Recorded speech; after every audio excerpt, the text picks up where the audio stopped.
100 বছরের একজনই নায়ক, চিরকালের মহানায়ক। এভারগ্রিন ক্লাসিকে আজকের গল্প একজন ফ্লপ মাস্টারকে নিয়ে, ইন্ডাস্ট্রিতে যার নাম ছিল ফ্লপ মাস্টার জেনারেল। আমার নাম সত্য সুন্দর বোস, অন্তত আমার বাবা মা তাই রেখেছিলেন, কিন্তু কপাল গুণে হয়ে গেছি ফ্যাটা বোস। অরুণ কুমার ওরফে উত্তম কুমার চট্টোপাধ্যায়ের কেরিয়ারটা শুরু হয়েছিল একটা ফ্লপ ছবি দিয়ে।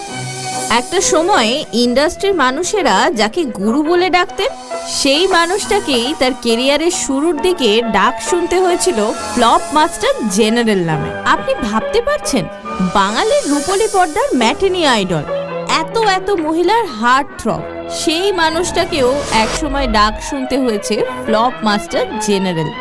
আসলে স্ট্রাগলটা সবার জীবনেই আসে, আর তার ব্যতিক্রম উত্তম কুমারের ক্ষেত্রেও হয়নি।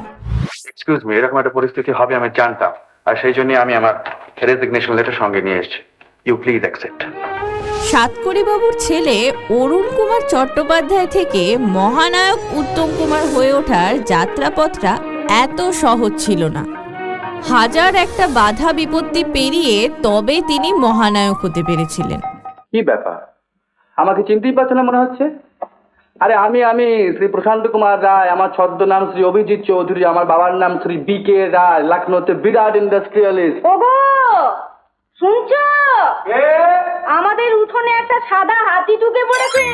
পরিবারের বড় ছেলে হওয়ার কারণে সংসারের পুরো দায়ভারটা এসে পড়েছিল তার কাঁধে। চাকরির দরকার একটা। তাই অফিস পাড়ায় না ঘুরে বেড়িয়ে তোমার বাবার কাছ থেকে একটা রেকমেন্ডেশন লেটার নিয়ে নিতে পারতে। ভাবছি বাবাকে আমি রেকমেন্ড করব কিনা। কি বললে? না কিছু বুঝলাম না। আর সেই কারণে সংসারের দায়ভার বহন করতে কলকাতা পোর্ট ট্রাস্টে একটা কেরানির দপ্তরে চাকরি নিয়েছিলেন উত্তম কুমার। এই মরেছে, দাঁড়াও, চাকরি চাকরি এমনি গাছের ফল, পকেট মারা কোয়ালিফিকেশন নিয়ে চাকরি করতে এসছো? চাকরি আর পরিবারের দায়ভার সামলাতে গিয়ে নিজের প্যাশনটাকে কিন্তু কখনোই ভুলে যাননি তিনি। কত আছে? 7.5 আনা। হ্যাঁ, এই 7.5 আনা পয়সা যেখানে শেষ হয়ে যাবে, আমাকে সেইখানে না পেয়ে। আরে দূর মশাই, এটা তো 8 ঘন্টা পরে ছাড়। আমি তো তখন একটু ঘুমিয়ে নি। সুহৃদ সমাজ নাট্যগোষ্ঠী নামে একটা নাটকের দলে অভিনয় করতেন তিনি, আর সেইখান থেকেই তিনি হঠাৎ করে একদিন চোখে পড়ে গেলেন পরিচালক নিতিন বসু। তোমার নিত্য নতুন বিচিত্র দুঃখে আমি ঠিক ধরতে পারি না। সুযোগ এলো দৃষ্টিদান ছবিতে কাজ করার। 1948 সালে চলচ্চিত্র জীবনে দৃষ্টিদান ছবিতে কাজ করে উত্তম কুমারের হাতে খড়ি হলো। এই সিনেমাতে অসিত বরণ ছিলেন নায়ক, আর তারই ছোটবেলার চরিত্রে অভিনয় করেছিলেন উত্তম কুমার। তবে তখনও কিন্তু তিনি উত্তম কুমার হয়ে ওঠেননি, তখনও তিনি অরুণ কুমার। কারণ ইউনিভার্সিটির একটি ভালো ছাত্রকে আমি জানি, যে দিনে অন্তত প্রায় ঘন্টা 6 করে নির্ভেজাল আড্ডা মারে, বুঝলেন? কিন্তু পরীক্ষায় কখনো সেকেন্ড হয় না।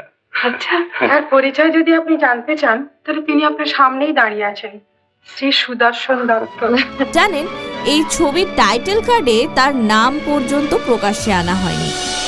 এরপর তার দ্বিতীয় ছবি কামনা, এই ছবিতে তিনি নায়ক হিসাবে এলেন, আর কার্ডেও তার নাম দেখা গেল উত্তম চ্যাটার্জি। না, উত্তম চ্যাটার্জি নামটা একেবারেই চলল না এই সিনেমাটাও, মুখ থুবড়ে পড়লো একেবারে। এই ধারণার বশবর্তী হয়ে এরকম সস্তার কাজ করলেন কেন?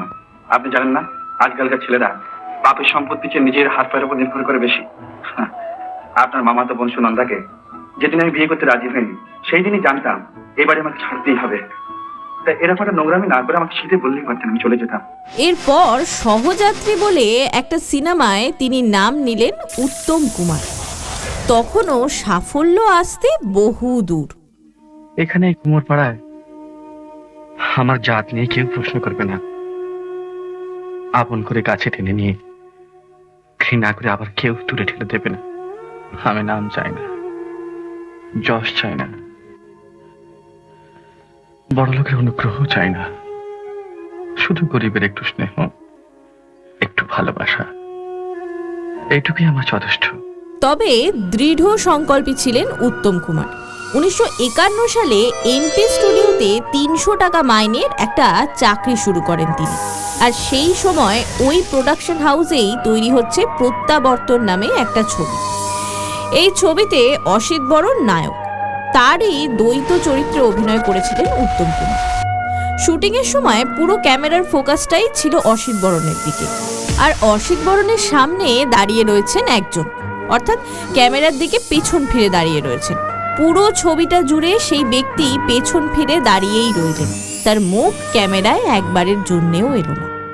শোন, আমি ডিসাইড করলাম যে আমি চলেই যাব কলকাতায়। না, ধানবাদে একটা ভালো চাকরি পেয়েছি। পরবর্তীতে এই ছবিটা দেখে অসম্ভব কষ্ট পেয়েছিলেন উত্তম কুমার, আর মনে মনে একটা প্রতিজ্ঞা করেছিলেন যে একদিন তিনি ক্যামেরার মুখোমুখি হবেন, তার ছবি লোকে দেখবে। আর তার সেই প্রতিজ্ঞা, সেই স্বপ্ন, সেই যন্ত্রণা একদিন বাস্তবায়িত হলো।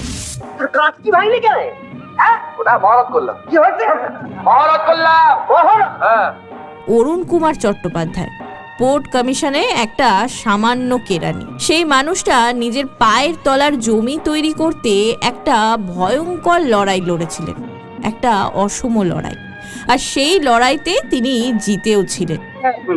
আচ্ছা, তুমি যে কি চেনো না সে কি বুঝতে পারছো তো? বোঝার কিছু নেই, কল্পনার চেহারার সঙ্গে এর চেহারার কোনো মিলই নেই। শুধুমাত্র নিজের অভিনয়ের নেশা আর ক্ষমতাকে ভর করেই তিনি এই লড়াইতে জিততে পেরেছিলেন। কি হলো, কেন হলো, কবে হলো জানি না, শুরু হলো শেষ হলো, কি যে হলো জানি না তো, কি হলো। পরিচালক নির্মল দেকে উত্তম কুমার চট্টোপাধ্যায়ের রূপলী পর্দার জন্মদাতা বলা হয়। মহানায়কের প্রথম মুক্তিপ্রাপ্ত ছবি দৃষ্টিদান থেকে সঞ্জীবনী পর্যন্ত পর 7টা ছবি ফ্লপ হয়েছিল, কিন্তু উত্তম কুমার একবারের জন্যও অভিনয় ছাড়ার কথা ভাবেননি। ইন্ডাস্ট্রিতে তখন তার নাম হয়েছে ফ্লপ মাস্টার জেনারেল। নানান জায়গা থেকে নানান বিদ্রূপ আর টিপ্পনি তিনি শুনতে পাচ্ছেন, কিন্তু এই সমস্ত কিছুকে গা ঝেড়ে দিয়ে তিনি তার কাজ চালিয়ে গেছেন। এরপর সুযোগ এলো নির্মলদের বসু পরিবার ছবিতে কাজ করা। এই বইটার একটা বিশেষত্ব আছে, বুঝলি? এই বইটা ও ঠিক নিজে বসু পরিবারকে উপহার দিয়েছে। 1952 সালে সেই ছবিটা মুক্তি পেল। তারপর বাকিটা ইতিহাস। উত্তম কুমারকে নিয়ে এরকম জানা অজানা আরও গল্প নিয়ে ফিরে আসবো আবার পরের এপিসোডে। ততক্ষণ আপনি শুনতে থাকুন আমাদের এভারগ্রিন ক্লাসিক। এখনই সাবস্ক্রাইব করুন Uttam Kumar movies YouTube channel. সঙ্গে থাকুন বাংলা চলচ্চিত্রের স্বর্ণযুগের প্রতিটি মুহূর্তের সাথে।